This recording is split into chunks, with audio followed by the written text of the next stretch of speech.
A Canadian wireless service provider is shaking things up with a wild idea, charging customers only for the services they use. It's called Ting, and its mix and match approach is winning over smartphone users in the U.S. But what about here in Canada?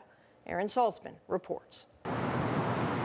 If we show the amount billed as zero. In a trendy corner of Toronto, there's a mobile phone company that's starting to generate a bit of buzz. At Ting, there are no contracts. It's month to month, cancel anytime. You pay only for what you use. No overage penalties, credit for unused minutes, multiple devices on one plan.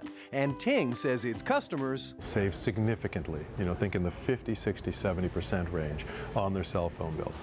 There is a catch. Ting, which is based in Canada, isn't available in Canada. Ting doesn't own its own cell network. It buys network access from a telecom company at a wholesale price and then sells that access to its subscribers. In the US, Ting pays Sprint to use its mobile network.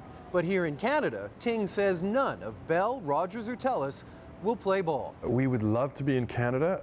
Nobody will, at least at this juncture, sell us network. Critics say that lack of access to the Big Three's networks further hinders competition in Canada's wireless industry. The Big Three cell phone companies control access to the digital roads that independent service providers require to reach Canadians, and they're preventing them from accessing those roads so that they can keep prices high and underinvest in customer service. New government rules will force the Big Three to sell access to a new national carrier, possibly U.S. giant Verizon.